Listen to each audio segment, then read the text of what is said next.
Hello everyone, welcome back, and today we are going to discuss the gameplay between Hikaru Nakamura versus Magnus Carlsen. And this game is from the Champions Chess 2 Airthings Masters 2023, and it is the final winners bracket game. So basically in this, if, for example, if one player loses, he's not going to be out or the tournament is going to be finished, but he's going to play the losers bracket, and after winning losers bracket, the player can again have the chance to compete in the final. So, the tournament is basically too complicated. Price structure is pretty hard. So it's going to be fun. Yeah. So it's going to be too interesting. So we are going to discuss Nakamura versus Magnus. First 4 games, both the players drew the game. So we are basically going to discuss the Armageddon game played between Nakamura and Magnus. So basically, what happens in Armageddon, black gets lower time compared to white, and if the game draws the game, so eventually black will win. So basically, if white wants to win, he have to win the game on the board, or else black will win, despite having a draw. So both the players have to make a bid, like what the minimum time they can take against their opponent. And for example, so what happened in the tournament was Hikaru Nakamura bid 8 minutes and 59 seconds, whereas Magnus Carlsen bid 8 minutes 58 seconds. So basically, from 1 second, Magnus Carlsen won, and he got the black pieces. So basically, Nakamura is having the 15 minutes, and Magnus Carlsen is having 8 minutes and 58 seconds. The game is going to be very interesting, so let's check it out. So Nakamura with the white pieces opens up with 1d4. We have knight f6, one knight f3. We have knight f6, g3, c5, bishop to g2. So after the game, Nakamura told that the reason he went for the move knight to f3, there were many moves to play, d4, c4, e4. I hope that he knows everything.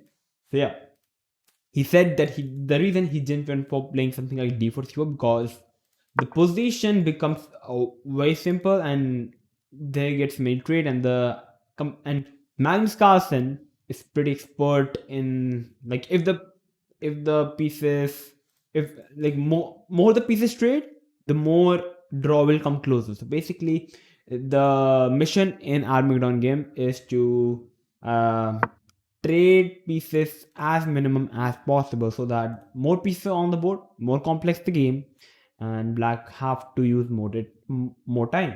So knight f3, knight f6, g3, c5, bishop g2, knight to c6, short castle, d5. And in this position, Nakamura told that he could have went for a move like c4, d4. Like a d4 is extremely fine move, a reverse front Grunfeld type of structure. Like after takes, we have e5, takes, we can play c4. White is extremely fine. But as the position, like we already have to trade one pair of knight, the position is becoming too simple. So basically, he didn't want it all that. So he went for the move d3, and here we have the King's Indian attack. e5, e4, d4. If black goes for capturing the pawn, all those who don't know, pawn takes, and you have to trade the queens, or else white is going to capture the queen and the castle will be broken. Or you need to take, for example, if knight captures the pawn, here we are going to play queen to d8 check, knight into d8, and rook e1, and this position is good for white, very good for white.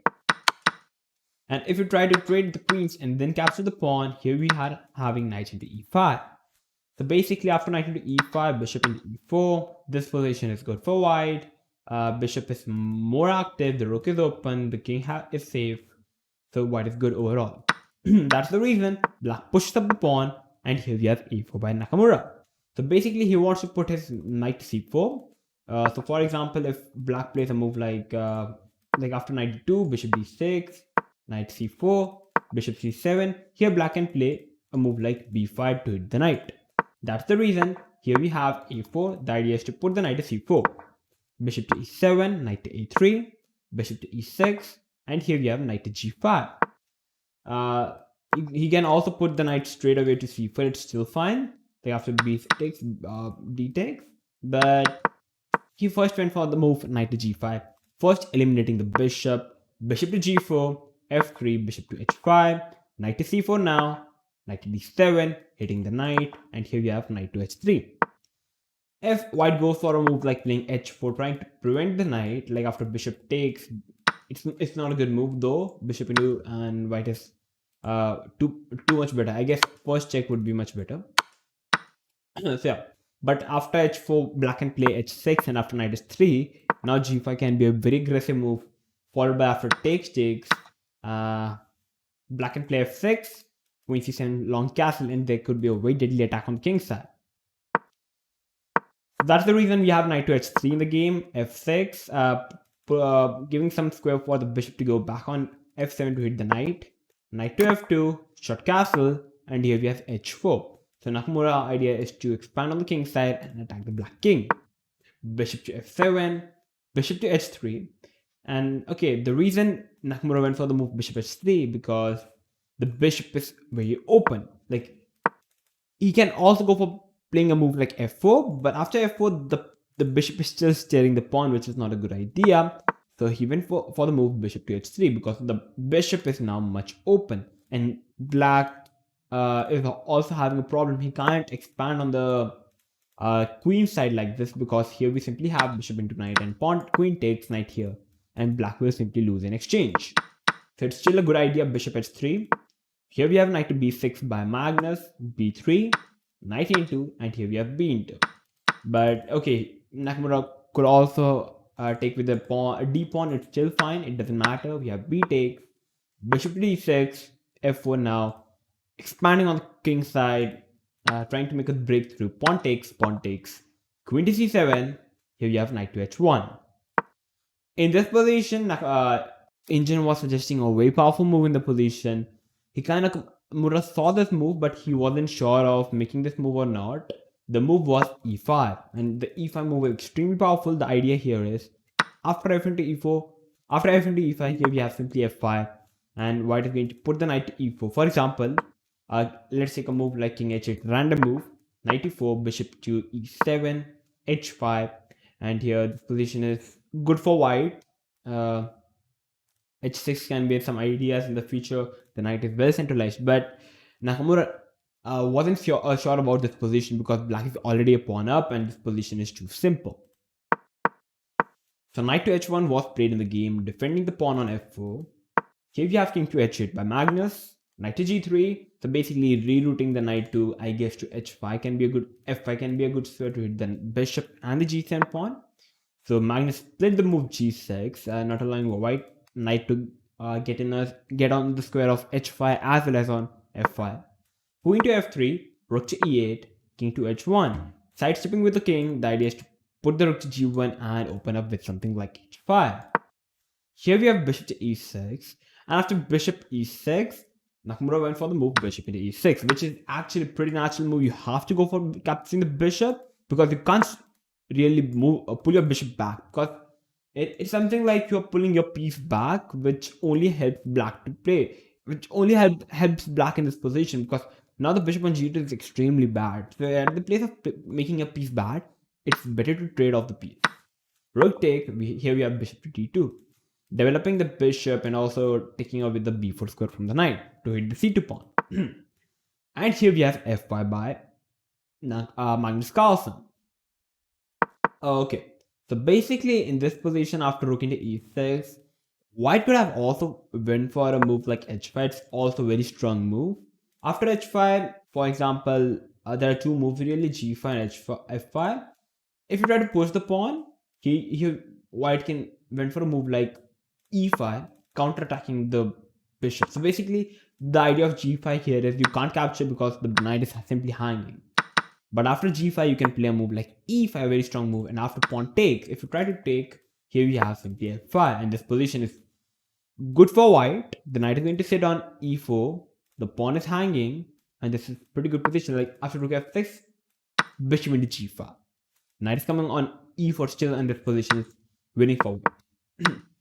And if you try to play a move like f5, here bishop d2, pawn takes, knight here, rerouting the knight to f5. This position is equalish, but very much complicated. anything can happen in this position. But Nakamura kept it simple. He went for the move bishop d2, not allowing black knight to come on b4 to hit c2 pawn. And here we have f5 by Magnus. e5 pushing up the pawn, because if you try to capture the pawn after g into f5, this position, like black is having the open e5, and black can even go for a move like rook g8, queen g7. It's not a good position for white. White is not having much greater chances to win the game. So after f5, Nakamura went for the move e5, hitting the bishop. Bishop to e7, so basically the e5 pawn is now a pass pawn, but the position is extremely close and the position is equal. And here we have h5 by Nakamura. It looks like white is still having some chances. He's having a strong pass pawn. He played the move h5, but guys, both the kings are extremely weak. The rook on e6 is actually at a great square, covering all the 6 ranks. It's a very good position for black. Black is having no real problems in this position. And here we have g into h5. After g into h5, commentators on chess.com got surprised because of seeing this move, because the pawn structure is now extremely bad.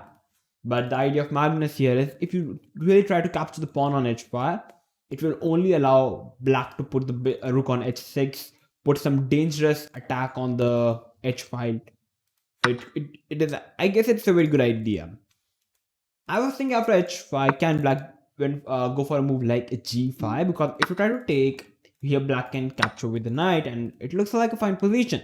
But guys, after queen g2, these pawns are extremely strong and the f5 pawn is also weak, so it's a good position for white.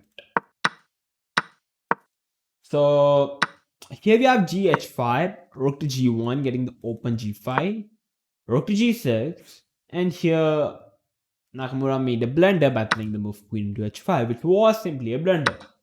A much better move could have been to play knight into h5, which was still fine. But after queen into h5, here's my question. What are you going to play in this position if you are in Magnus' shoes? Magnus Carlsen unfortunately missed this idea, because it requires a deep calculation to try to think as much as you can and try to come up with the best move. So try to guess. Okay, so I hope that you guys must have thought hard, and all those who have come up with the move, knight into e5, guys, this is the best move. This is the brilliant move. Basically, in the game we have knight to b4 by Magnus, which equalized the position, but knight into e5 was simply winning. The idea here was, after f into e5, we have queen to c6 check. You can't play the rook to g2 because the rook into g3 and the rook is pinned. You can't capture the rook because the rook is pinned. So you have to play the move king to h2 in this position. After king h2, you can't play a move like rook h6 because bishop captures the rook. But first you are going to play the move f4 in the position, blocking the bishop path, hitting the knight, and on the next move you are going to put the rook to h6 and you are going to get the queen. And it's a winning position. You have to capture the pawn, takes, and this position is winning. Rook h6 is coming up. White's position is falling apart. So that's the case.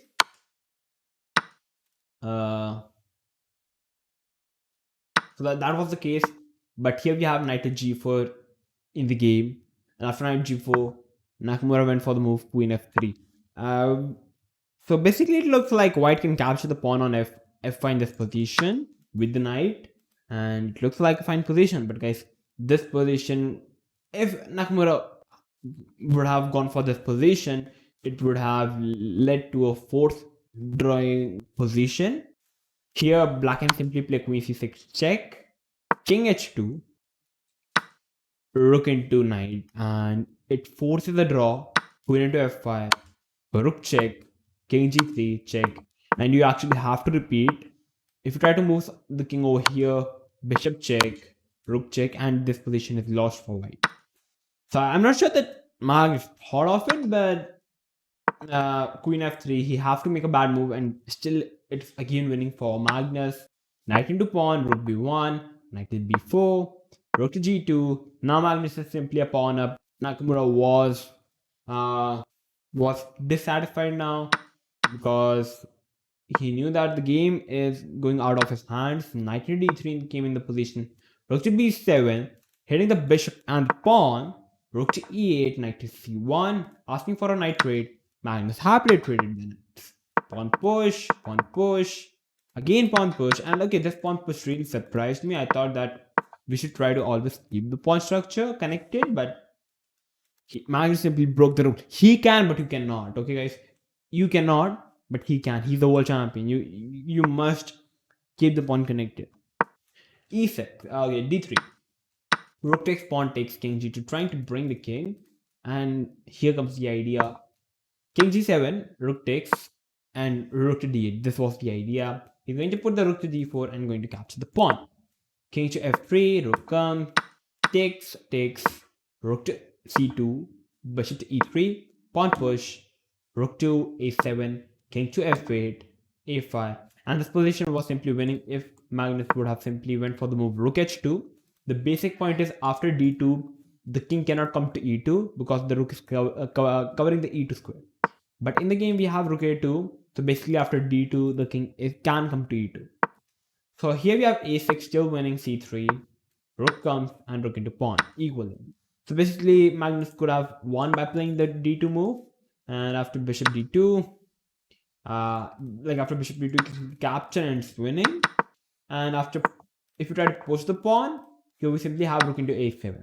And if you try to capture with the rook, black will make a queen. So you have to capture with the bishop, and now comes c2, and black is going to make a queen. But Magnus was like, let's capture the pawn. Okay, we just need to make a draw. Rook c6, king push, and he simply forced a draw by playing the move g5. Takes, bishop takes, making a queen. Check, takes, and on the move number 60 after playing rook c4, it is simply a draw game. It doesn't matter which side collects the pawn, it's still a draw. So after a 60 move, both the players agreed to a draw, and eventually Magnus Carlsen won as he was having the black pieces.